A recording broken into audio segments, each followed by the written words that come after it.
오랜만에 탄원시 개인 탄원시 살펴보게 되는데요. 딱 봐도 이제 탄원시 같은 느낌이 나시죠. 이제 딱 보면 이게 대충 어느 정도 그래도 이게 탄원시구나 또 뭐 찬양시구나 감사시구나 이제 감이 오실 텐데 이 시편 69편은요 다른 탄원시와 조금 다른 점이 있는데 오늘 읽지는 않았어요. 근데 이제 이 다른 탄원이 좀 다른 게 우리 다음 주에 살펴볼 텐데 19절부터 28절이 뭐가 나오냐면 그 원수에 대한 저주가 나와요. 저주에 대한 강구가 또 두드러지게 나타납니다. 그래서 학자들은 또 이게 저주시로 또 분류하는 사람들이 좀 있어요. 그런데 전반적인 건 이제 하나님 앞에 어떤 탄원하는 내용이기 때문에 탄원시로 개인 탄원시로 분류하지만 이 시의 그 어떤 독특한 점은 원수에 대한 저주 이게 두드러지게 드러난다라는 것이 또 그건 이제 다음 주에 저희가 살펴보도록 하고요. 시인의 탄원 어떤 상황인지 한번 좀 볼까요? 1절 3절 보시면 하나님 나를 구원해 주십시오. 목까지 물이 찼습니다. 발붙일 곳이 없는 깊고 깊은 수렁에 빠졌습니다. 물속 깊은 곳으로 빠져들어가니 큰 물결이 나를 휩쓸어 갑니다. 목이 타도록 부르짖다가 이 몸은 지쳤습니다. 눈이 빠지도록 나는 나의 하나님을 기다렸습니다. 저는 이 1절 3절 보면서 이 시인의 어떤 급박하고 참 위기 또 어떤 정말 뭐라 그럴까요? 언제 죽을지 모르고 언제 큰 일을 당할지 모르는 어떤 시인의 그 불안한 마음을 이것만큼 잘 표현할 수 있을까라는 생각이 들 정도인데 아주 너무 절절하죠, 그렇죠? 그러니까 물에 빠지기 직전이라는 거예요. 제가 20살 때 이스라엘에 갔었을 때 광야 투어를 하는데 광야가 이제 그때 우기가 아니어가지고 다 말라 있었는데. 근데 이제 이렇게 막 투어하다가 어떻게 약간 좀 좁은 골짜기라고 해야 되나? 그런 데 가는데 물이 있는 거예요. 이렇게 물이 거기 웅덩이처럼 이렇게 약간 한 20m 됐을까? 15m, 20m. 근데 이제 거기를 이제 지나가야 되는 거예요. 지나가는데 제가 그때는 수영 못했거든요. 근데 그냥 뭐 사막에 있는 물웅덩이 같으니까 이제 무시라기보다 그냥 그런가 보다 하고 이제 건너는데 지나가는데 이제 발이 안 닿는 거예요. 그때 이제 수영도 못 하니까 그때 그 공포는 굉장히 좀 아찔했던 그런 기억이 나거든요. 근데 지금도 제가 이제 지금은 뭐 수영을 그래도 뭐 못하는 건 아닌데 이제 가끔 이제 그 어떤 휴가 가가지고 이제 호텔이나 리조트 수영장 가면은 그 어떤 호텔 수영장 이제 특히 오래된 데가 그래요. 이렇게 되게 깊은 데가 있어요. 제가 얼마 전에 그런 데를 갔었었는데 수영을 해도 이렇게 물이 이게 아시죠? 이렇게 발이 이렇게 안 나고 이렇게 하면은 이렇게 불안해요, 되게. 제가 수영을 할 수 있음에도 불구하고 그래서 그런 어떤 공포가 이렇게 물에 빠진 어떤 공포가 이제 생각이 나는 그런 장면인데 생각해 보세요, 여러분. 이스라엘 사람들은 수영할 일이 거의 없어요, 그렇죠? 수영을 할 일이 거의 없어요. 그러니까 뭐 어부들 빼고는 뭐 거의 없단 말이죠. 그래서 말씀드렸죠. 이스라엘 사람들에게 유대인들에게 물이라는 존재는 구약성경에서는 거의 어떤 어떤 원수, 또 나를 공격하는 것들, 어떤 그런 것들을 상징할 때가 많거든요. 물이라는 거는 항상 두려운 존재라는 거예요. 근데 내가 그 물에 빠졌는데 발이 안 닿는 거야. 발붙일 곳이 없는. 근데 더 깊은 곳으로 가고 심지어 이 발도 안 닿고 깊은 곳에 들어가는데 또 거기다 뭐가 와요? 큰 물결, 큰 파도가 나를 덮치는 거예요. 그러니까 막 엎친 데 덮치는 거예요. 그러니까 그런 엄청난 공포, 그런 엄청난 위기가 지금 시인에게 다가오고 있는데, 근데 더 문제는 또 뭐냐면 내가 물에 빠지고 있으면 어떻게 해요, 인간이? 소리 지르잖아요. 살려달라고, 사람 살려, 소리 지르잖아요. 이 시인이 누구에게 소리 지르고 있습니까? 하나님께 소리를 지르고 있는데, 살려달라고 하고 있는데 대답이 없는 거예요. 3절에 목이 타도록 부르짖는데 지쳐버리는 거예요. 물에 빠져도 지치는데 부르짖다가 지쳐버리는 거예요. 왜 지칩니까? 하나님이 눈이 빠지도록 기다리지만 응답이 없으시다라는 거죠. 그러니까 묵묵부답인 겁니다. 그러니까 시인의 어떤 절망적 상황이 저는 1절 3절 보면 너무 잘 극명하게 시적으로 잘 표현되고 있음을 볼 수가 있습니다. 그러면 왜 시인은 이런 위험과 고통 가운데 있냐? 바로 원수들 때문입니다. 4절 보시면 까닭도 없이 나를 미워하는 자들이 나의 머리털보다도 많고 나를 없애버리려고 하는 자들, 내게 거짓 증거하는 원수들이 나보다 강합니다. 내가 훔치지도 않은 것까지 물어주게 되었습니다. 그러니까 내 사방에 이 시내 사방에 원수들이 너무 많은 거예요. 그러니까 머리털보다 많다. 그러니까 원수들이 너무 많아. 한두 명이 아니라 한 명만 있어도 참 힘든데. 그런데 또 수만 많은 게 아니라 그 원수들이 나보다 능력도 많아요. 나보다 강한 거야. 그러니까 나를 죽이고도 남을 그런 강한 힘이 있는 거예요. 그런 강한 힘이 있는 원수들이 수도 없이 나를 죽이려고 공격한다라는 것이죠. 심지어 내가 하지 않은 잘못까지 내가 훔치지도 않았는데 나를 몰아세우고 그래서 내가 그것을 변상해야 되는. 그러니까 뭐 물건 뭐 이런다기보다는 그러니까 내가 짓지도 않은 죄에 대해서 죄값을 물어내야 되고 내가 정말 그 죄를 지은 거죠. 이게 너무 억울하잖아요, 그렇죠? 내가 잘못도 안 했는데 예를 들면 변상 그 단돈 100원도 아깝잖아요, 그렇죠? 내가 하나도 잘못하지 않았는데. 근데 이게 뭐 한두 푼이었겠냐라는 것이죠. 그러니까 이 죄값이 엄청나다라는 거죠. 그래서 너무 고통스러운 거예요.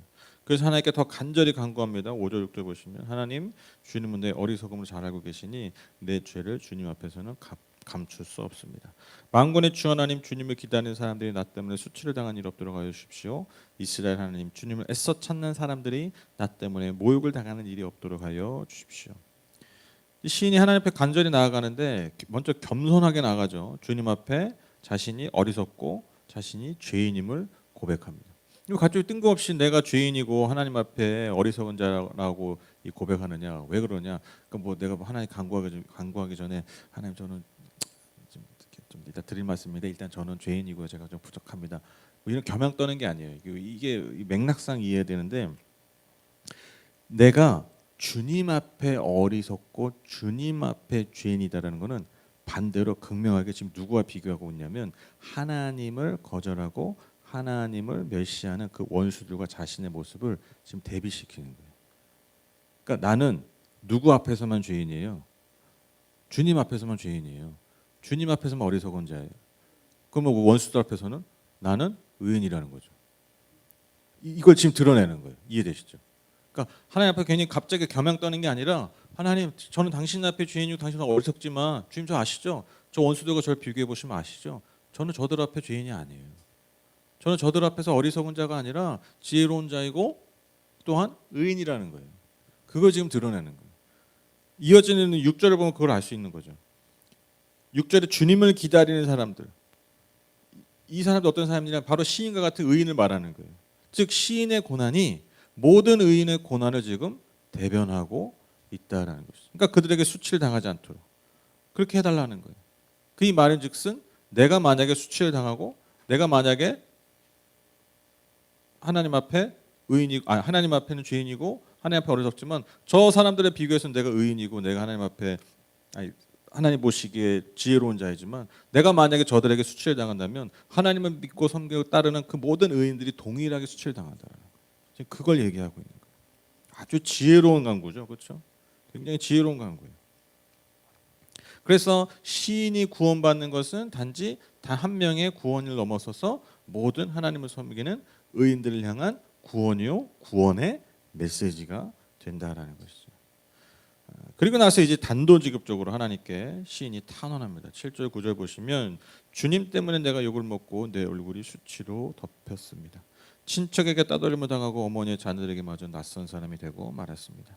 주님의 집에 쏟은 내 열정이 내 안에서 불처럼 타고 있습니다. 그러나 주님을 모욕하는 자들의 모욕이 나에게로 쏟아집니다. 그러니까 이게 한마디로 이게 뭡니까? 무슨 간구하고 어떻게 탄원하는 겁니까? 이게 사실 다 주님 때문이라는 거예요. 굉장히 재밌죠. 하나님 못 살겠어, 나 이제 죽게 생겼어요. 하나님 나 죄인이에요. 나 하나님 물론 부족하지만 아시죠? 하나님 내가 저 사람보다 내가 뭘 못합니까? 저들이 더 진짜 악인이죠.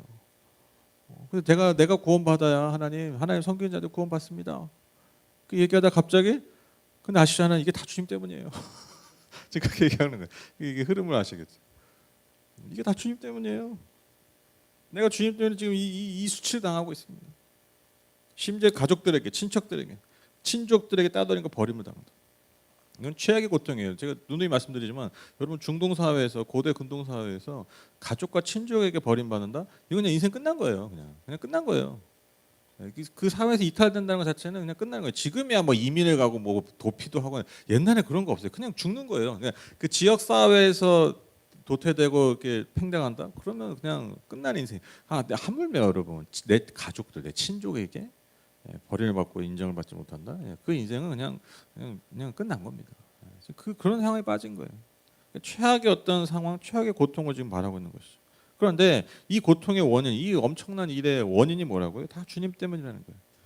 내가 주님에 쏟은 그 열정이 내 안에 불타오는 그 열정이 어떻게 보면 내 초과 상관을 다 태우는 거예요. 주님 아시죠? 지금 그렇게 얘기하는 겁니다. 그러니까 내가 주님을 향한 열정이 불탈수록 원수들의 모욕이 그에게 쏟아졌다라는 거예요. 10절 12절 보시면 내가 금식하면서 울었으나 그것이 오히려 나에게는 조롱거리가 되었습니다. 내가 베옷을 입고서 슬퍼하였으나 오히려 그들에게는 말거리가 되었습니다. 성문에 앉아있는 자들이 나를 비난하고 술에 취한 자들이 나를 두고서 빈정거리는 노래를 지어 흥얼 거립니다. 그러니까 온 동네에 조롱거리가 된 거예요. 온 동네. 그러니까 내 친족 가족들에게 버림받고 온 동네에 조롱거리가 되고 원수들의 공격 때문에 내가 어려울 때 그래서 내가 열정을 다해 섬기는 그 하나님께 하나님 도와달라고 하나님 구해달라고 금식하면서 베옷을 입고 탄원하며 탄식했지만 돌아오는 게 뭐예요? 하나님의 응답이 아니라 사람들의 더한 조롱, 더한 비난이었다라는 거죠. 뭐 예를 들면 그거죠. 내가 뭐 어려움이 생겨가지고 그냥 작정 기도하고 새벽 기도하고 금식 기도하고 기도원에 들어가서 일주일 금식 기도하고 막 간절하게 기도하는데 집에 돌아와서 막 사람들이 더 욕하고 더 핍박하고 우리 옛날에 그런 어르신들 그런 믿음의 선배들 그런 경험도 있으실 거예요. 그렇죠? 옛날에 더 그냥 하나님 믿을수록 어때요? 더 열심히 할수록 더 핍박이고 요즘은 별로 이런 간증을 못하는 것 같아. 요즘 뭐 왜 없을까요? 핍박하는 사람이 없을 뭐가 먼저가 닭이 먼저냐 달걀이 먼저 핍박하는 사람이 없을까요? 아니면 우리가 이렇게 안 해? 우리가 너무 이렇게 하나님 앞에 그냥 적정한 거리를 둬서 그런 거 아닌가? 네. 핍박할 만큼 우리가 뭐 이렇게 열심히 하는 게 있을까 그런 생각도 들고. 네, 어쨌든 옛날에 진짜 우리 이 시편 읽으시면서 옛날에 그 막 참 정말 우리 뜨거웠던 그 시절에 이 시를 읽으면서 위로받았던 분도 많을 거예요. 진짜 그런 경험도 저도 본 적이 많으니까. 뭔가 정말 주님을 위해서 열심히 간절하게 열정적으로 탄원하지만 돌아오는 응답은 하나님의 따스한 응답, 하나님의 따스한 손길이 아니라 더한 조롱과 더한 핍박이 있었다라는 건데 이게 여러분 시대를 초월했었던 일이에요. 시대를 초월했어. 얼마나 여러분 비참한 상황입니까, 그렇죠? 내가 뭔가 하나님을 정말 잘 섬겨보겠다고 정말 내 딴에는 정말 최선을 다하고 열심을 했는데 돌아오는 결과가 뭐예요? 원수들의 공격이고 그래서 그 공격 때문에 그러니까 더 살려달라고 간구하는데 심지어 하나님은 침묵해. 오히려 조롱과 비난은 더하여지는 그런 상황. 이게 뭐 지금 웃으면서 얘기하지만 이게 어떻게 웃을 일이겠습니까? 이게 실제로 내 상황이 되면 이보다 더한 아마 절망과 고통은 없을 거예요. 없을 거예요. 이건 경험해 보지 않으면 우리가 상상만을 해도 이게 참 솔직히 상상이 안 가죠. 근데 이게 진짜 실제로 내 상황이라면 진짜 하늘을 향해서 쌍욕만 안 하면 다행이죠. 그렇죠? 하늘을 향해서 쌍욕 안 하면 다행이에요. 그러니까 이쯤 되면 이제 딱 여기까지 얘기해요. 주님 때문에 더한 조롱 받았습니다. 그러면서 이제 하늘 향해서 딱 그 순서대로 이제 하자면 이제 하늘 향해서 이제 쌍욕을 해야 되는데 욕 한 바가지 퍽 부어야 되는데 시인이 어떻게 합니까? 하나님 앞에 다시 나갑니다. 13절, 15절 보시면 그러나 주님, 이게 참 중요한 표현이에요. 그러나 주님, 오직 주님께만 기도하오니 하나님, 주님께서 나를 반기시는 그때에 주님의 한결같은 사랑과 주님의 확실한 구원으로 나에게 응답하여 주십시오. 나를 이 수렁에서 끌어내오셔서 그 속에 빠져들어가지 않게 하여 주십시오. 나를 미워하는 자들과 깊은 물에서 나를 건져 주십시오. 큰 물결이 나를 덮치지 못하게 해주십시오. 깊은 물이 나를 삼키지 못하게 해주십시오. 큰 구덩이가 입을 벌려 나를 삼키고 그 입을 닫지 못하게 해 주십시오. 그러나 주님, 참 이 표현이 참 중요한 거죠. 그러나 주님 앞에 뭐 딱 순서가 있잖아요. 이렇게 순서가 딱 있고 막 그 논리적으로 이제 딱 되잖아요. 이게 원인을 막 얘기해 원인. 이게 왜 이게 원인 쫙 이게 우리 그 다음 뭐 결과잖아요. 이 자연스러운 거잖아요. 그러니까 그 아까 말했던 그 막 모든 상황들 이런 억울한 상황들 이런 말도 안 되는 상황들에서 이제 그 결론이 모여야 돼요, 사실. 그래서 당신은 이제 나한테 해고야. 이게 결론이어야 돼요. 근데 이제 신앙, 믿음의 위대함이 여기서 드러나는 거예요. 그러나 주님. 그럼에도 내가 오직 주님께만 간구합니다. 구원이 오직 주님께만 있기 때문이죠. 그것을 아는 또한 그것을 경험했던 그 시인이 다시 하나님께 이렇게 나아가는 것이죠.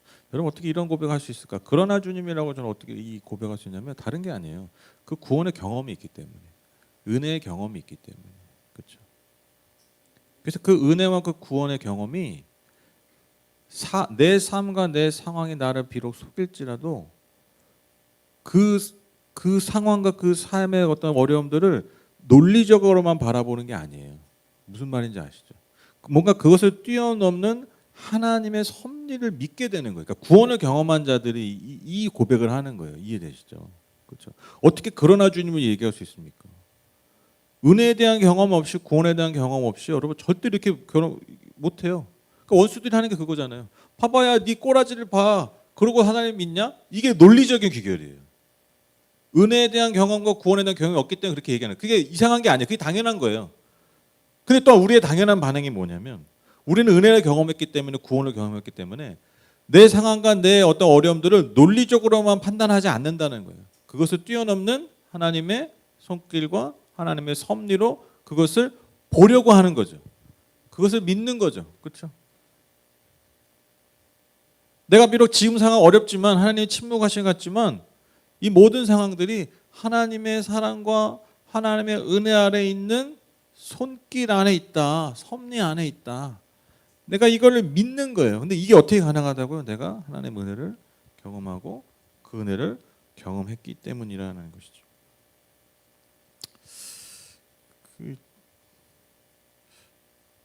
제가 요즘 오고기 키우잖아요. 오고기 키우는데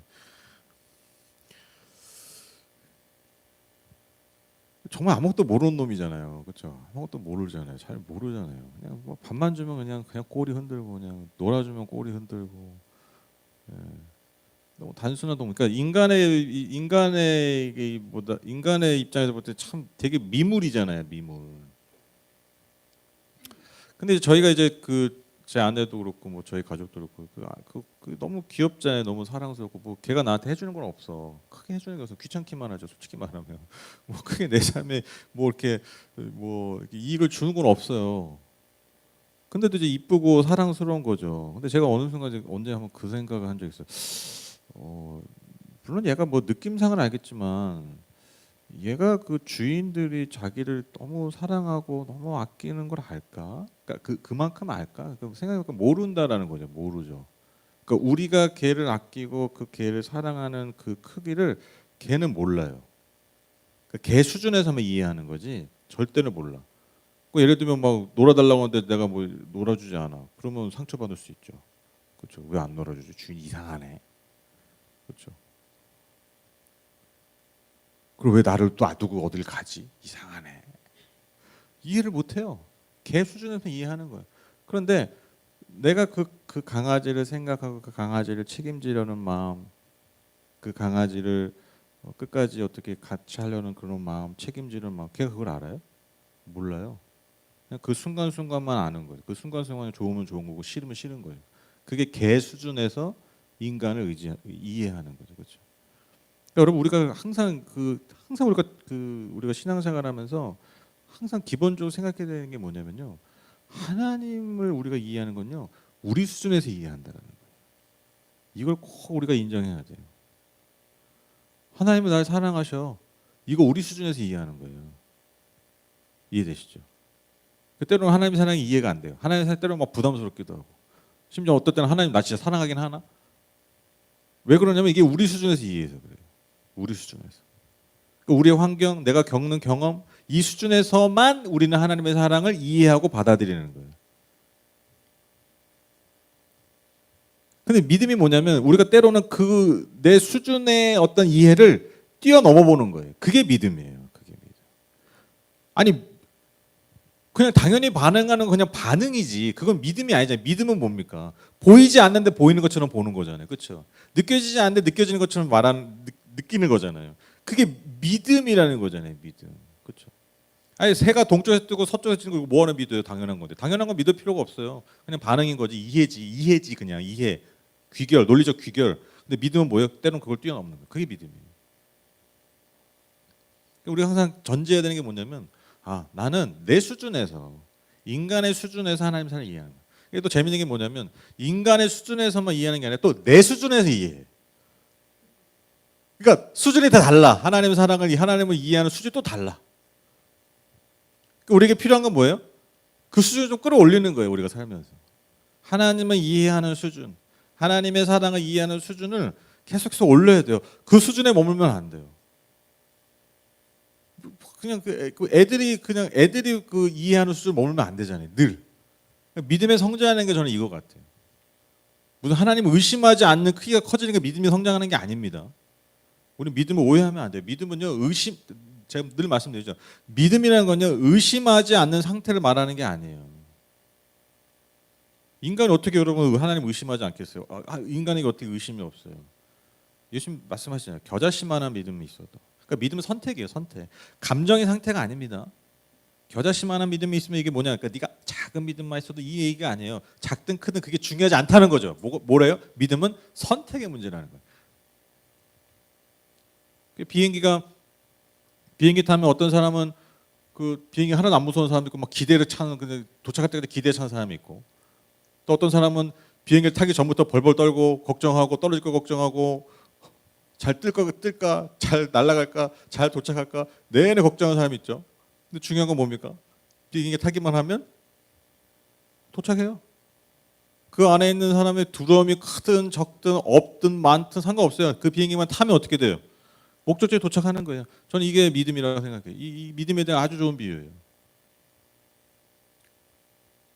믿음은 선택이에요.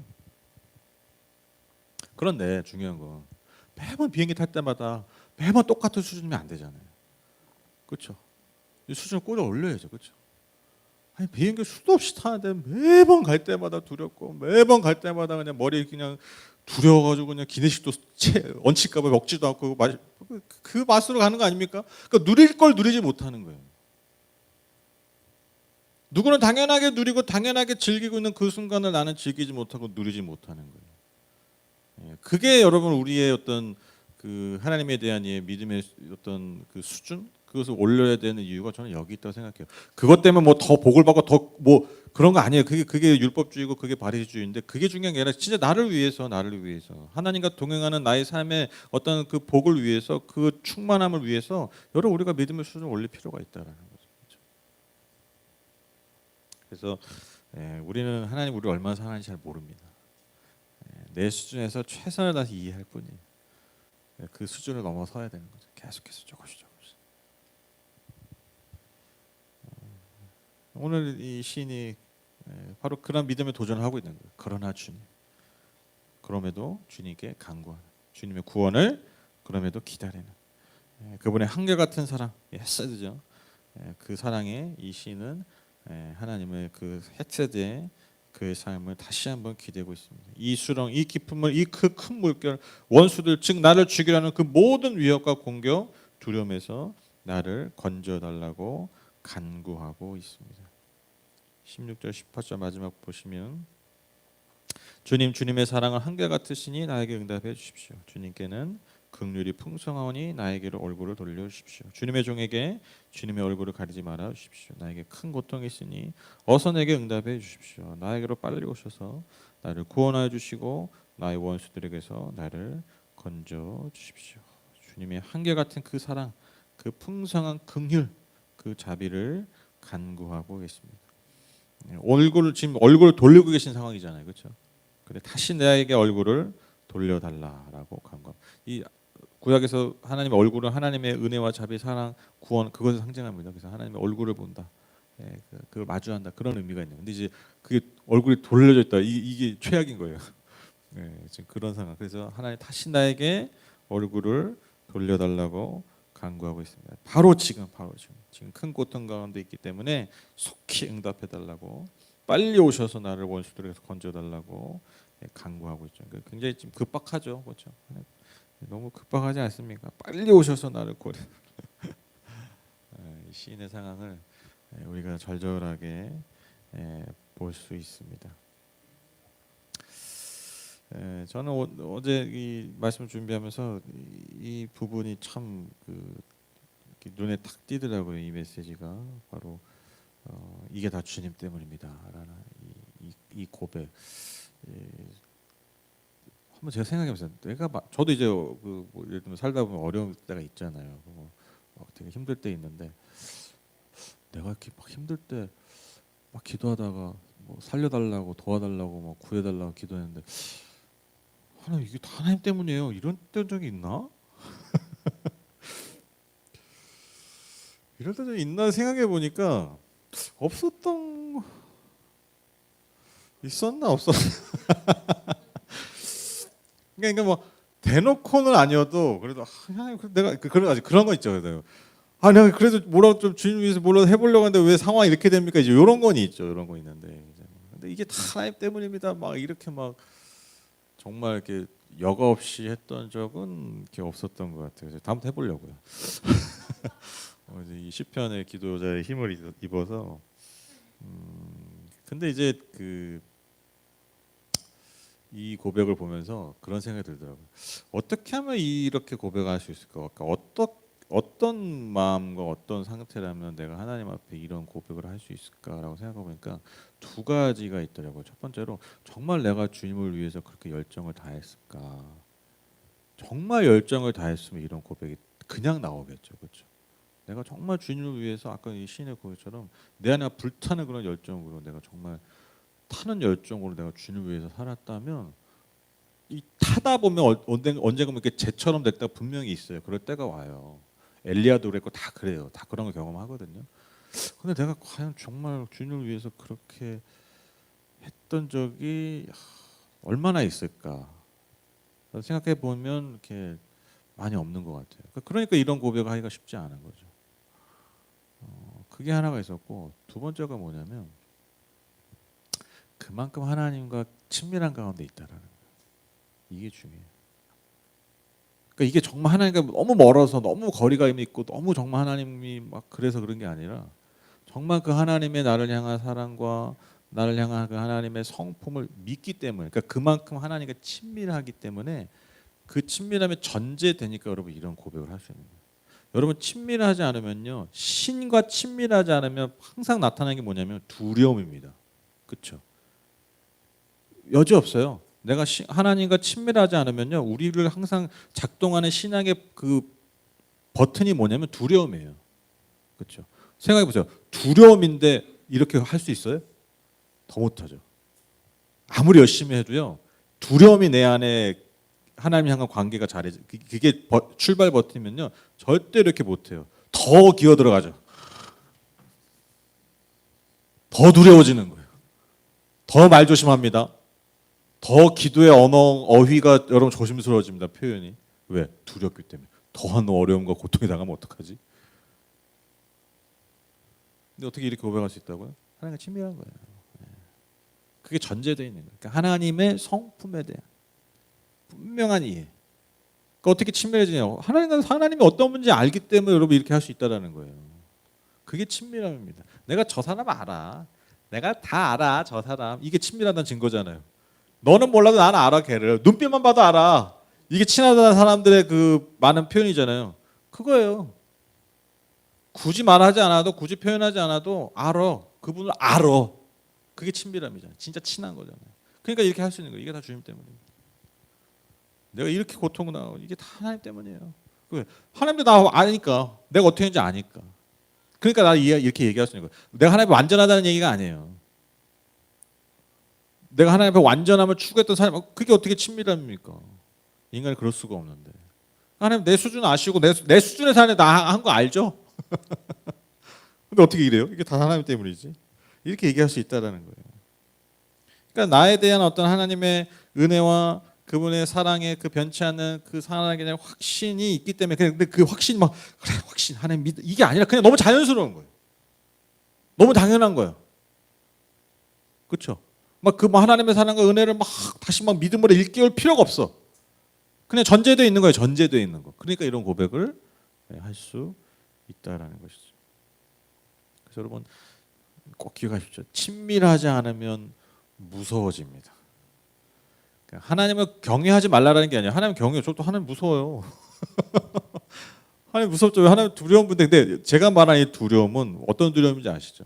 내가 뭔가 잘못하면 뭔가 모자르면 신이 나를 벌할 거야. 이 두려움을 얘기하는 거예요. 이게 여러분 태초부터 인간에게 있었던 두려움이잖아요. 그걸 깨기 위해서 여러분 예수님이 이 땅에 오신 거 아닙니까? 하나님은 그런 분이 아니라는 거예요. 하나님은 그런 분이 아니라. 우리가 두려워서 반응해야 될 뿐이 아니에요. 그분의 사랑과 은혜 때문에 우리가 반응하는 거지 그분이 무서워서 반응하는 게 아니라라는 것이죠. 그래서 제가 세상 깨달은 게 뭐냐면 기도다운 기도, 간구다운 간구는요. 내가 평소에 하나님을 향한 믿음과 친밀함이 얼마나 있느냐 이게 중요하다라는 거예요, 그렇죠? 그러니까 기도다운 기도. 막 갑자기 막 문제 생겨가지고 막 갑자기 막 머리에 띠를 두르고 막 갑자기 막 식음을 전폐하고 막 이게 여러분 기도다운 기도가 되는 게 아니라 기본적으로 지금 시인이 하나님과의 어떤 관계가 잘 형성이 돼 있잖아요. 친밀함이 전제돼 있잖아요. 그러니까 여러분 간구다운 간구, 탄원다운 탄원, 기도다운 기도를 할 수 있다라는 것이죠. 그래서 여러분 하나 나를 믿지 마시고 뭐 나의 믿음, 나의 수준을 믿지 마시고 나를 향한 하나님의 그 수준, 그 하나님의 사랑의 수준, 그 성품을 신뢰하세요. 이게 너무너무 중요합니다. 이게 너무너무 중요해요. 이거 가지고 또 얘기하려면 앞으로 15분, 10분 더 해야 돼. 다시 말씀드리면 강조만 할게요. 내 신앙의 수준, 내 믿음의 수준 이거 여러분 절대 신뢰하지 마시고 나를 향한 하나님의 수준, 그 은혜와 사랑, 그 수준을 항상 생각하셔야 돼요. 그걸 기대하는 거예요. 그걸 기대. 그러면요 기도다운 기도가 절로 나옵니다. 절로. 고백다운 고백이 나오는 거예요. 그래서 여러분 이런 기도 이게 다 하나님 때문입니다. 이런 거 절대로 어색하지 마시고 뭐 이게 이상한 기도 아니야? 그런 게 아니라 여러분 우리가 이런 기도를 때로는 할 수 있어야 돼요. 때로는 할 수 있어야 돼요. 이게 하나님 때문입니다. 너무 자연스럽게. 왜? 왜 이렇게 할 수 있다고? 내가 하나님한테 한 게 있잖아요. 이것 때문에 하는 게 아니라 하나님의 수준을 내가 믿기 때문에 하나님의 수준을 믿기 때문에. 하나님 진짜 너무 속상해요. 하나님 어떻게 이런 일이 이게 하나님 때문 아닙니까? 이렇게 기도할 수 있는 이런 친밀함이 있는 저와 여러분 되셨으면 좋겠습니다. 결론을 맺자면 오늘 이 표현이 참 이렇게 뭐 마음에 짠하더라고요. 그러나 주님, 그러나 주님, 그러나 주님. 이 삶이 너무너무 어려운데 하나님 지금 너무 침묵하고 계시지만 그래도 주님 내 상황과 내 환경이 나를 힘들게 할지라도 나를 속였지라도 주님 그럼에도 그러나 주님 제가 주님만을 의지합니다. 주님만이 나를 구원해 주십니다. 속히 빨리 내게 와 주십시오. 속히 나를 빨리 나를 구원해 주십시오. 그렇게 간구할 수 있는 저와 여러분 되셨으면 좋겠어요. 여러분 꼭 기억하세요. 우리에게는 그러나의 반전이 있습니다. 그러나의 반전. 멋있지 않으세요? 우리에겐 그러나의 반전이 있어요. 그러나 주님 이 반전의 이 특권을 사용하시는 저와 여러분 되시기를 주님의 이름으로 축복합니다.